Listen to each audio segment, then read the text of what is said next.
Hello upcoming officers, welcome back to my channel. ఈరోజు వీడియోలో మనం పాలిటీ ఓవర్వ్యూని చూద్దాం డీటెయిల్గా. గ్రూప్ 2 మెయిన్స్కి పాలిటీ సబ్జెక్ట్ ఉంది కదా, దాని గురించి ఓవర్వ్యూ. బిగినర్స్ కానీ, లేదంటే ఆల్రెడీ స్టార్ట్ చేసిన వాళ్ళు కానీ, రివిజన్స్ చేస్తున్న వాళ్ళు కానీ, వాళ్ళందరికీ అసలు పాలిటీ ఏం చదవాలి, ఎగ్జామ్లో క్వశ్చన్స్ ఎలా అడుగుతారు, ఏ టాపిక్ మీద అడుగుతారు, మనం అప్రోచ్ ఎలా అవ్వాలి అనేది క్లారిటీగా ఈ వీడియోలో మొత్తం డీటెయిల్గా చెప్తాను.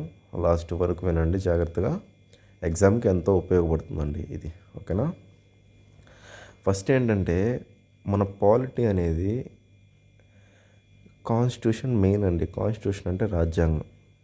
అంటే రాజ్యాంగంలో పొందుపరిచినవి ఏంటి, అసలు మనం రాజ్యాంగం హిస్టరీ చూసుకున్నట్లయితే హిస్టరీలో మనకు చెప్తారు రాజ్యాంగం అసలు ఎప్పుడు స్టార్ట్ చేశారు అంటే. మనకంతటా మనం రాసుకున్నాం అనమాట రాజ్యాంగం. ఇప్పుడు ఈ యాక్ట్స్ అన్నీ అయిపోతాయి. ఫస్ట్ హిస్టారికల్ బ్యాక్గ్రౌండ్ ఏంటంటే, బ్రిటిష్ వాళ్ళు మనల్ని ఎలా పరిపాలించారు అనే దగ్గర నుంచి స్టార్ట్ అవుద్ది యూనిట్. అంటే వాళ్ళు ఏ చట్టాలు తీసుకొచ్చారు, ఒక్కొక్క ఏ సంవత్సరంలో చట్టం వచ్చింది, ఆ చట్టంలో ఏమేమి తీసుకొచ్చారు, అలా వస్తూ వస్తూ వస్తూ మన government of India act 1935, next 1947 యాక్ట్తో మొత్తం ఆ యాక్ట్స్ అయిపోతాయి. అదే ఫస్ట్ యూనిట్. హిస్టారికల్ బ్యాక్గ్రౌండ్ అనే యూనిట్ ఏంటంటే, వాళ్ళు మనం పరిపాలించేటప్పుడు ఏ ఒక్క సంవత్సరంలో ఏ చట్టం తీసుకొచ్చారు ఏంటి అనే దానికాడి నుంచి గవర్నమెంట్ ఆఫ్ ఇండియా యాక్ట్ 1947 దాకా డీటెయిల్గా హిస్టారికల్ బ్యాక్గ్రౌండ్ చదువుకోవాలి. ఫస్ట్ యూనిట్ కన్ఫామ్ క్వశ్చన్స్ వస్తాయి ఈ యూనిట్లో. నెక్స్ట్ ఏంటంటే, అది అయిపోయింది, హిస్టారికల్ బ్యాక్గ్రౌండ్ అయిపోయింది అనుకోండి. నెక్స్ట్ మన యొక్క కాన్స్టిట్యూషన్ గురించి చూసుకోవాలన్నమాట. అంటే మేకింగ్ ఆఫ్ ద కాన్స్టిట్యూషన్ ఎలా రాశారు, డ్రాఫ్టింగ్ కమిటీ అంటే డాక్టర్ బిఆర్ అంబేద్కర్ గారు దానికి హెడ్ అనమాట. దాంట్లో ఎవరెవరు మెంబర్స్ ఉన్నారు. నెక్స్ట్ కమిటీస్ ఉంటాయి. ఇప్పుడు పార్లమెంటరీ కమిటీస్ లాగా అప్పుడు కూడా కమిటీస్ ఉంటాయి. అవే minor committees, major committees, provincial committee అని కానీ, లేదంటే అట్లాగా ఏ కమిటీస్ ఎవరు హెడ్ అనేది చూసుకోవాలి. ఇప్పుడు rules of procedure committee Rajendra Prasad గారు, యూనియన్ కమిటీ జవహర్లాల్ నెహ్రూ గారు, అలా అన్నమాట. అప్పుడున్న పరిస్థితులు ఎవరు కమిటీ మెంబర్స్ కూడా చూసుకోవాలి. అట్లాగా ఏ డేట్లో అదన్నీ రాశారు, ఎప్పుడు అడాప్ట్ చేసుకున్నారు, ఎప్పుడు ఎన్ఫోర్స్ చేశారు, అవన్నీ చూసుకొని జాగ్రత్తగా చదువుకుంటాం. అది మేకింగ్ ఆఫ్ ద కాన్స్టిట్యూషన్ అనమాట. తర్వాత మనకి యూనియన్ అండ్ టెరిటరీస్ అని ఉంటాయి. అంటే ఆర్టికల్స్ ఇప్పుడు మామూలుగా మనకి స్టార్టింగ్ ఆర్టికల్స్ వేరు, తర్వాత ఏంటంటే మార్చుకుంటూ చాలా ఆర్టికల్స్ పెరిగాయి అనమాట. ఎందుకంటే కాన్స్టిట్యూషన్ అవాల్వ్ అయినప్పుడు స్టార్టింగ్ ఎన్ని ఆర్టికల్స్తో రాశారు, ఇప్పుడు ఎన్ని ఆర్టికల్స్ ఉన్నాయి కూడా చూసుకోవాలి. అప్పుడు స్టార్టింగ్ 8 షెడ్యూల్స్ ఉన్నాయి, ఇప్పుడు 12 షెడ్యూల్స్ అయిపోయి ఉన్నాయి. పార్ట్స్ చూసుకోవాలి, అప్పుడు ఎన్ని పార్ట్స్, ఇప్పుడు ఎన్ని పార్ట్స్ అని చెప్పి. తర్వాత ఏంటంటే, యూనియన్ అండ్ టెరిటరీలో ఆర్టికల్ 1, ఆర్టికల్ 2, ఆర్టికల్ 3, ఆర్టికల్ 4 వస్తాయి అన్నమాట.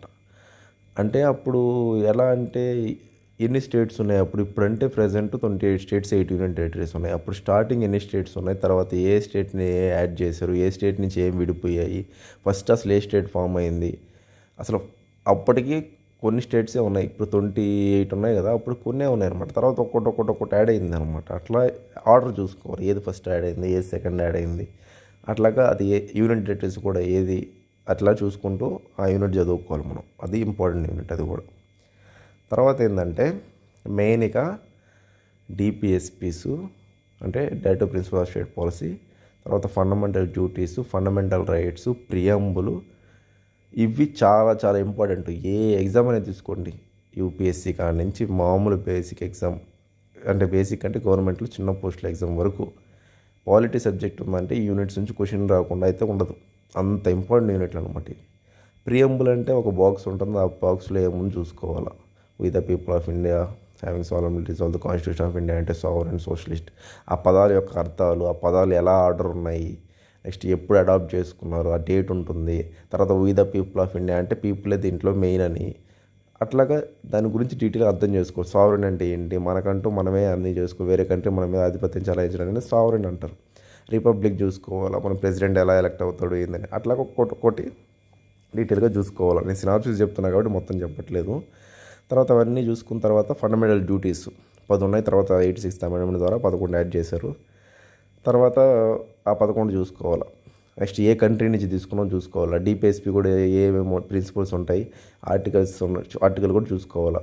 ఆర్టికల్ 50 అంటే ఏంటి, ఆర్టికల్ 40 అంటే ఏంటి, ఆర్టికల్ 44 అంటే ఏంది, ఆర్టికల్ 51 అంటే ఏంది, ఆర్టికల్ 38 అంటే ఏంటి, అట్లా ఆర్టికల్స్ కూడా ఇంపార్టెంట్, చాలా ఇంపార్టెంట్ డిపిఎస్పి.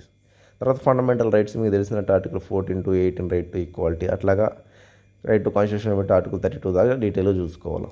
అది ఫండమెంటల్ రైట్స్ గురించి. ఇంకా దానికి కరెంట్ అఫేర్స్ కూడా అప్డేట్ చేసుకో. రీసెంట్గా ఏమైనా కేసెస్ ఉన్నాయి fundamental rights, right to silence A article, right to arrest A article, right to freedom A article, ఇట్లాగా ఇవన్నీ చూసుకుంటూ ఉండాలి ఆర్టికల్స్, రీసెంట్ కరెంట్ అఫైర్స్ కూడా. అట్లాగా ఫండమెంటల్ రైట్స్ కూడా అయిపోతుంది అన్నమాట. కానీ కొంచెం లెంత్ యూనిట్ జాగ్రత్తగా చదువుకోవాలి ఫండమెంటల్ రైట్స్ అనేది. తర్వాత ఏంటంటే ఇవి అయిపోయాయి, fundamental rights, fundamental duties, DPSPs, preamble, ఇవన్నీ అయిపోయిన తర్వాత బేసిక్ స్ట్రక్చర్ అని ఉంటుంది. బేసిక్ స్ట్రక్చర్ అనేది ఒరిజినల్ అయితే కాన్స్టిట్యూషన్ లేదా జ్యుడిషియరీ వాళ్ళు తీసుకొచ్చిన బేసిక్ స్ట్రక్చర్. ఆ బేసిక్ స్ట్రక్చర్లో ఏం అంటే పార్లమెంటరీకి మెయిన్ పవర్స్ ఇవ్వకుండా, అంటే పార్లమెంటరీ సుప్రీం కాకుండా వాళ్ళ ఇష్ట ప్రకారం అన్నీ చేయకుండా ఒక బేసిక్ స్ట్రక్చర్ ఉంటుంది. దాన్ని కదిలించకుండా మీరు చట్టాలు చేసుకోండి అని చెప్పి జ్యుడిషియరీ వాళ్ళు చెప్తారు. అది ఏ కేసు అన్నది భారతి కేసులో వస్తుంది. ఆ కేసుల గురించి చూసుకోవాలి. గోలక్నాథ్ కేసు అంటే ఏంది, కేశవానంద భారతి కేసు అంటే ఏంది, శంకరీ ప్రసాద్ కేసు అంటే ఏంది, ఏం చెప్పారు. నెక్స్ట్ కేశవానంద భారతి కేసు దేని గురించి జరిగింది, ఆర్టికల్ ఇప్పుడు right to property A article, present తీసేసి దాన్ని ఏం చేశారు, కాన్స్టిట్యూషన్ రైటా, లీగల్ రైటా, అట్లాగా కొంచెం బేసిక్స్ అన్నీ ఉంటాయి. ఆ యూనిట్ చదవండి, చాలా ఇంపార్టెంట్ అనమాట. తర్వాత అక్కడికి అయిపోయిన తర్వాత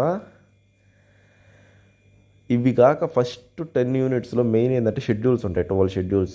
అవి చాలా ఇంపార్టెంట్. దానికి కోడ్ ఉంటుంది, అన్నీ చూసుకోవాలి. ఏ దాంట్లో ఏమేమి వస్తుందో అది చూసుకోవాలి. పార్ట్స్ చూసుకోవాలి. ఆ పార్ట్స్, షెడ్యూల్స్ చాలా ఇంపార్టెంట్ అనమాట. అవి రెండు కన్ఫామ్ జాగ్రత్త చదవాలి. ఇవి క్వశ్చన్స్ ఎక్కువ రావడానికి స్కోప్. నెక్స్ట్ సోర్సెస్ ఉంటాయి. అంటే బ్రిటిష్ నుంచి మనం ఏమేమి తీసుకున్నాం, యూఎస్ఏ నుంచి ఏమేమి తీసుకున్నాం, ఐర్లాండ్ నుంచి ఏమేమి తీసుకున్నాం, గవర్నమెంట్ ఆఫ్ ఇండియా యాక్ట్ 1935 నుంచి ఏం తీసుకున్నాం, ఆస్ట్రేలియా నుంచి ఏం తీసుకున్నాం, జపాన్ నుంచి ఏం తీసుకున్నాం, అలాగే అది చదువుకోవాలి జాగ్రత్తగా. అట్లాగే అవి కూడా చాలా ఇంపార్టెంట్. ఇంకా అవన్నీ అయిన తర్వాత మనం మెయిన్ ఇప్పుడు దిగుతాం. ఇప్పుడు ఏంటంటే ఇక్కడ వరకు ఒక అండర్స్టాండింగ్. తర్వాత ఇప్పుడు మెయిన్ మన ఇండియాలో ఏం జరుగుతుంది, ఏంది అసలు ఇది పాలిటీ అనేది మెయిన్ ఇప్పుడు దిగుతాం.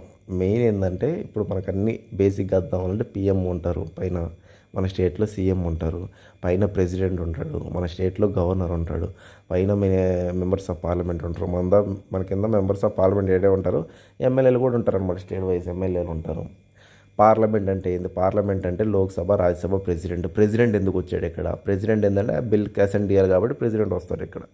నెక్స్ట్ ఈ పార్లమెంట్ యూనిట్ కన్ఫర్మ్ బాగా చదువుకోవాలంటే బిల్స్ అంటే ఏంది, మోషన్స్ అంటే ఏంది, మనీ బిల్ అంటే ఏంది, ఆర్డినరీ బిల్ అంటే ఏంది, నెక్స్ట్ ఎట్లా సెషన్స్ జరుగుతాయి, ఫస్ట్ క్వశ్చన్ అవరా, తర్వాత ఏంటి, 0 అవర్ అంటే ఏంది, అట్లా ప్రివిలేజ్ మోషన్ అంటే ఏంది, నో కాన్ఫిడెన్స్ మోషన్ అంటే ఏంది, సెన్సూర్ మోషన్ అంటే ఏంటి, అట్లా పార్లమెంట్లో చాలా ఉంటాయి ప్రివిలేజెస్. అంటే అక్కడ ఉన్న మెంబర్స్కి ప్రివిలేజెస్ ఏముంటాయి.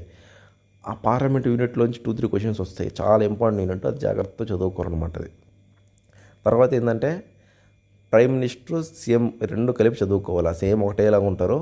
అవి చాలా ఆర్టికల్స్ ఏంది, ఆర్టికల్ 75 మన స్టేట్కి వైజు, ఇక్కడ ఆర్టికల్ వేరు. అక్కడ ప్రెసిడెంట్ చదివితే ఇక్కడ గవర్నర్, రెండు పక్క ఒకటేసారి చదువుకోవాలన్నమాట. ప్రెసిడెంట్కి లెజిస్లేటివ్ పవర్స్ కానీ, ఎగ్జిక్యూటివ్ పవర్స్ కానీ, నెక్స్ట్ పార్డనింగ్ పవర్స్ కానీ, నెక్స్ట్ ఆయన ఇప్పుడు ఆర్డినెన్స్ మేకింగ్ పవర్ కానీ, ఇట్లా ఇవన్నీ ఉంటాయి. ఆర్టికల్స్ చదువుకోవాలి. ఆర్టికల్ 61 ఏంటంటే ఇంపీచ్మెంట్ ఆఫ్ ప్రెసిడెంట్ అనమాట. ఆర్టికల్ 72 ఏంటంటే పార్డనింగ్ పవర్స్ అనమాట. అట్లాగా ఏ ఆర్టికల్లో ఏంటి కూడా చూసుకోవాలి. ఆయన ఓత్ ఏ ఆర్టికల్, నెక్స్ట్ ఆయన టర్మ్ ఏ ఆర్టికల్, ప్రెసిడెంట్ అంటే అసలు ఏ ఆర్టికల్ స్టార్ట్ అవుతాడు, ఆయన ఇంపీచ్మెంట్ ఏ ఆర్టికల్ 61 చెప్పే కదా. అట్లా గవర్నర్ కూడా చూసుకోవాలి. 153 ఆర్టికల్ ఏంటి, 154 ఆర్టికల్ ఏంటి, 163 ఆర్టికల్ అంటే ఏంటి, 163 ఆర్టికల్ డిస్క్రిషనరీ పవర్స్ అంట. సిచ్యువేషనల్ డిస్క్రిషనరీ ఉంటుంది, కాన్స్టిట్యూషనల్ డిస్క్రిషనరీ ఉంటుంది. అంటే ఏంది, ఆయనకంతా ఆయన ఏం చేస్తాడు.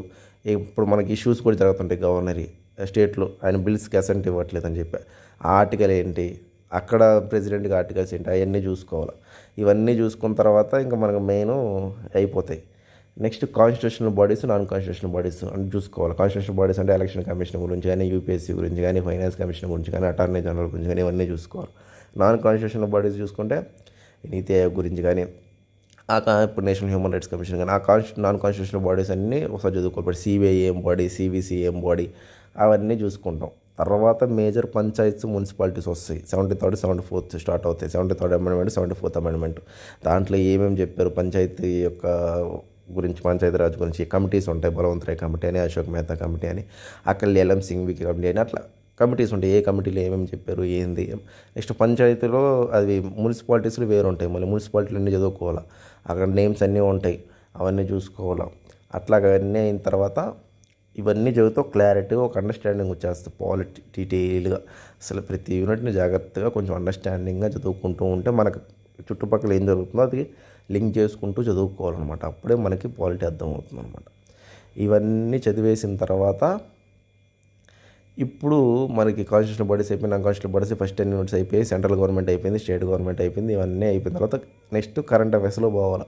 రీసెంట్ కేసులు ఏం జరిగాయి, ఏంటి, ఏమేమి న్యూస్ల్లో ఉన్నాయి, ఓటు మీద ఎక్కువ ఫోకస్ చేయాలన్నమాట. గవర్నర్ ఎక్కువ న్యూస్ల్లో ఉంటారు, ఆయన మీద ఎప్పుడు ఫోకస్ చేస్తూనే ఉండాలి.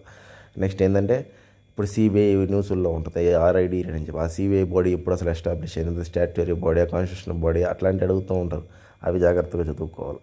అట్లా న్యూస్లో ఏమేమి ఎక్కువ ఉంటాయో అవి కూడా ఎక్కువ ఫోకస్ చేసుకుంటూ చదువుకుంటూ ఉండాలి. అప్పుడే పాలిటీ అనేది కొంచెం స్ట్రాంగ్ అవుతూ ఉంటారు మీరు. Next number of questions practice చేస్తూ ఉండాలి. అట్లా యూనిట్స్లో రివిజన్స్ అనేవి 2-3 రివిజన్స్ ఉండాలి. వన్ రివిజన్తో ఎగ్జామ్ పోతారంటే చాలా కష్టం. ఎందుకంటే కన్ఫ్యూజ్ చేసేస్తారు మనల్ని, కన్ఫామ్ కన్ఫ్యూజ్ చేసేస్తారు అనమాట.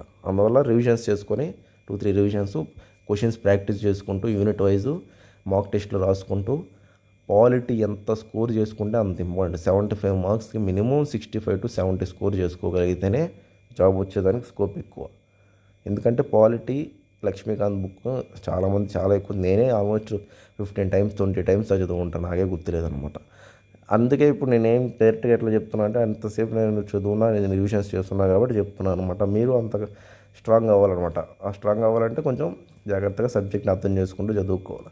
ఇవన్నీ కాక మళ్ళీ మన ఇండియాకి బ్రిటిష్కి తేడా ఏంది, మన బ్రిటిష్ ప్రెసిడెంట్కి మన ఇండియన్ ప్రెసిడెంట్ కారణం డిఫరెన్స్ చూసుకోవాలి. అక్కడ యూఎస్ఏ జ్యుడిషియరీకి మన జ్యుడిషియరీకి డిఫరెన్స్ చూసుకుంటూ ఉండాలి. అవన్నీ ఉంటాయి మళ్ళీ. ఓకే ఫ్రెండ్స్, మీకు ఈ వీడియో నచ్చినట్లయితే లైక్ చేయండి, షేర్ చేయండి, సబ్స్క్రైబ్ చేయండి. నెక్స్ట్ వీడియోలో కలుద్దాం. Thank you.